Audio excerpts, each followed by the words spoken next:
आज की कहानी है, जो होता है वह अच्छे के लिए होता है। एक बार की बात है, एक राजा तलवारबाजी कर रहा था।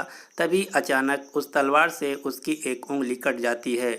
यह देखकर पास ही खड़े एक मंत्री ने बोला, राजा साहब चिंता ना करें, जो होता है वह अच्छे के लिए ही होता है।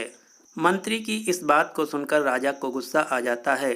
तभी राजा उस मंत्री को जेल में बंद करने का आदेश दे देता है और बोलता है कि इस मंत्री को फांसी पर चढ़ा दिया जाए। यह सुनकर मंत्री घबरा जाता है। उसने तभी राजा से अनुग्रह किया, निवेदन किया और वह मंत्री बोलता है, महाराज मैंने आपके यहाँ इतने वर्षों तक काम किया है, क्या आप मेरी अंतिम इच्छा पूरी नहीं करोगे? इस पर राजा बोलता है, ठीक है, बताओ आपकी अंतिम इच्छा क्या है? इस पर मंत्री बोलता है, कृपया आप मुझे 10 दिन का समय दीजिए, उसके बाद आप मुझे जो चाहें वह सजा दे दीजिए।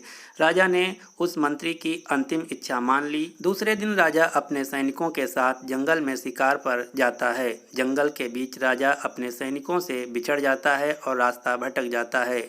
रास्ता ढूंढते हुए राजा वनवासियों के बीच पहुंच गया, जो कि वनवासी बलि देने के लिए किसी व्यक्ति को ढूंढ रहे थे।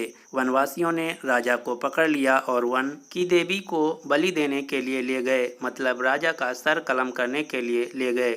बलि देने की सारी तैयारियां पूरी हो गई थी। जैसे ही राजा को बलि देने के स्थान पर ले जाया गया, वहां खड़े बुजुर्ग की नज़र राजा की खंडित उंगली यानी कि राजा की कटी हुई उंगली पर पड़ती है। उसने आवाज़ लगाई कि ये तो खंडित है, यानी कि इसके शरीर का अंग कटा हुआ है, इसकी बलि नहीं दी जा सकती है। तो वनवासियों ने उस राजा को छोड़ दिया। राजा जैसे तैसे वहां से निकलकर अपने राज्य पहुंचा।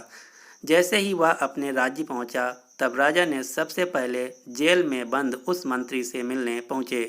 राजा ने मंत्री से कहा, आपने सही कहा था, जो होता है सही होता है। अगर मेरी उंगली उस दिन नहीं कटी होती तो मैं आज जिंदा नहीं होता। यानी जो होता है अच्छे के लिए होता है। इस पर मंत्री ने हंसकर उस राजा की ओर देखते हुए कहा, चलो मेरा फ़ायदा हुआ। राजा ने फिर पूछा, फ़ायदा तो मेरा हुआ है, इसमें आपका फ़ायदा क्या हुआ? आपको तो सज़ा दी गई है। तब मंत्री ने बोला, मैं आपके साथ हर शिकार पर जाता हूं, यानी कि हमेशा जाता हूं, लेकिन आज मैं जेल में बंद होने के कारण आपके साथ शिकार पर नहीं गया। शायद मैं यदि जेल में बंद नहीं होता तो आपके साथ आज शिकार पर जाता और शायद हमारी आज बलि चढ़ा दी जाती, इसलिए यह मेरा फ़ायदा हुआ। इस पर राजा प्रसन्न हुआ, लेकिन छोटी सी बात पर मंत्री को सज़ा देने का राजा को दुख भी हुआ। तभी राजा ने उस मंत्री को तुरंत जेल से रिहा कर दिया और अपने साथ फिर से रख लिया। यह कहानी यहीं पर समाप्त होती है। आपको इस कहानी से क्या सीख मिलता है, आप हमें कमेंट बॉक्स में ज़रूर बताएं। कहानी सुनने के लिए आप सभी का धन्यवाद।